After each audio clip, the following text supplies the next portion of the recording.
Hello and welcome to another episode of 10 Informations You Need to Know About Yesterday. In this video, we'll be covering some of the most important events that took place yesterday, giving you a quick summary of each one. French protests intensify with increased violence. The ongoing protests in France over the proposal to raise the pension age have taken a violent turn, with the Bordeaux town hall set ablaze. Government figures indicate that over 1 million people protested across the country on Thursday, resulting in 80 arrests, while officers in Paris resorted to firing tear gas at demonstrators.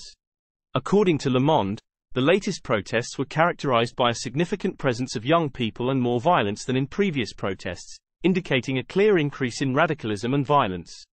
Netanyahu's UK visit delayed due to pilots' refusal to fly. Israeli Prime Minister Benjamin Netanyahu had to delay his trip to the UK after several Israeli pilots refused to fly him. The Telegraph reported that Netanyahu's plan to overhaul the Israeli legal system was met with intense domestic opposition, and critics believed it would compromise legal protections and lead to an authoritarian, demagogic state. However, Netanyahu argued that these changes would rebalance the branches of government. Sale of vaccine plant receives criticism from experts. Scientists have raised concerns that the UK is less equipped to handle a pandemic now than before COVID, as a key vaccine plant was recently sold. According to Professor Adrian Hill, the director of the Jenner Institute responsible for the Oxford COVID vaccine, the sale of the vaccine's manufacturing and innovation centre in Oxfordshire indicates a regression in the UK's preparedness since the pandemic. The Times reported that the sale of the facility to a US company means that the UK is again without a flexible manufacturing facility capable of responding to outbreaks. Keir Starmer and Rishi Sunak reveal tax returns. Labour leader Keir Starmer's financial records show that he paid £118,580 in UK tax over the past 2 years, on total earnings of £359,720 from income and capital gains since 2020. Meanwhile, Prime Minister Rishi Sunak paid tax at a rate of just over 22% in the past financial year, according to the Independent's analysis. Starmer, on the other hand, was effectively taxed at a rate of nearly 32% during the same period. Sunak released details of his finances a day before Starmer. Westminster Abbey's coronation floor to be open to public. For the first time in living memory, visitors will be able to walk on the historic medieval flooring in Westminster Abbey where King Charles will be crowned. People will be required to remove their shoes to protect the 13th century, cosmati pavement. During the coronations of Elizabeth II in 1953 and her father, George VI, in 1937, the pavement was covered by red felt.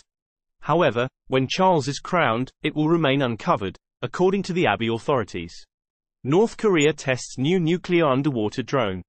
North Korea claims to have tested a new nuclear underwater drone capable of unleashing a radioactive tsunami. The country's leader, Kim Jong-un, vowed to plunge rivals into despair.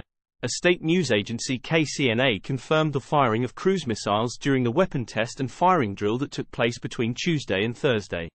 Al Jazeera noted that the reported drone exercise coincided with the arrival of a U.S. amphibious assault ship in South Korea for joint military drills. Carol Vorderman accuses Women's Health Minister of lying. TV presenter Carol Vorderman has accused Women's Health Minister Maria Caulfield of lying after she allegedly failed to attend a hearing of the Women and Equalities Committee. Vorderman tweeted that Caulfield was having a cup of tea in the canteen an hour before the hearing, but Caulfield denied the claim and said Vorderman was treating her like a punch bag. Penny Mordaunt, the leader of the Commons, dismissed Vorderman's claims as a false campaign against a very decent and hard-working minister. Royal family approval ratings drop. The approval rating of the royal family has fallen to its lowest level in a year, according to a poll by Ipsos. The Prince of Wales rating fell by 10 percentage points to 59%. While the Princess Royal and Princess of Wales both saw their ratings drop by 7 and 11 points, respectively. The poll suggests that all senior royals have been affected by the fallout from the publication of the Duke of Sussex's memoir, Spare. Footballer accused of sexual assault still playing for Premier League club. A Premier League footballer accused of raping 2 women in separate attacks in 2021 and 2022 is still playing for his club despite facing a third allegation of sexual assault. Women's Aid criticised the club for allowing the player to continue playing and said it risked minimising violence against women. A solicitor told the Mirror that employers would normally suspend employees initially. England fans' match ticket cancelled over offensive flag. An England fan had his match ticket cancelled by the Football Association, FA, after he was seen with a flag mocking the death of Diego Maradona before a game in Naples. The flag read, "Diego's in a box." The FA condemned the fans' actions and said the flag had a highly offensive message on it. England beat Italy 2-1 in the match.